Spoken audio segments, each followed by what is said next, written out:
ഇന്നൊരു 10:45 ഞാൻ കൊട്ടാരക്കരയിൽ നിന്നും കോട്ടയത്ത് പോകുന്ന റൂട്ടിലെത്തിയായിരുന്നു. അപ്പോൾ ഒരു കട്ടൻ കഴിക്കാനായിട്ട് ഇറങ്ങി.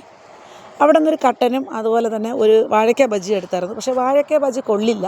അത് ഞാൻ അവിടെ നിന്ന് ആ പയ്യനോട് സംസാരിച്ചു. അവനത് മനസ്സിലായി. അവനത് മൊത്തത്തിലായിട്ട് മാറ്റി. അപ്പോൾ കംപ്ലയിൻറ്റ് അവൻ ഇങ്ങോട്ട് തന്നെ പറഞ്ഞു, എണ്ണയുടെയൊക്കെയാണ് പ്രശ്നമെന്ന് പറഞ്ഞു.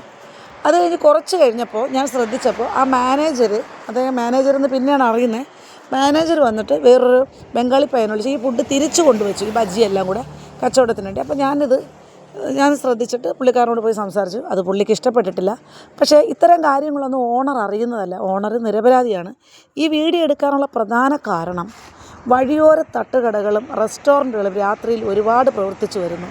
കുമ്മിള് പോലെ ഇത് മുളയ്ക്കുന്നത്. അപ്പോൾ ഒരുപാട് ഫുഡ് പോയ്സണും അതുപോലെ തന്നെ മരണങ്ങളും ദിനംപ്രതി പെരുകിക്കൊണ്ടിരിക്കുകയാണ് നമ്മുടെ നാട്ടിൽ. ഹെൽത്തിൻ്റെ ആൾക്കാർ ഇതുപോലുള്ള കടകൾ രാത്രിയിലൊക്കെ ഒന്ന് ശ്രദ്ധിക്കുന്നത് നല്ലതായിരിക്കും.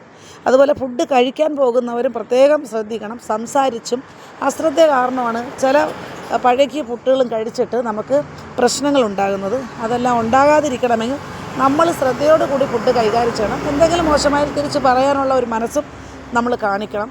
അതുപോലെ തന്നെ നല്ല ആഹാരങ്ങൾ കൊടുക്കാൻ ഇത്തരം ആൾക്കാർ ശ്രദ്ധിക്കുകയും വേണം. അപ്പം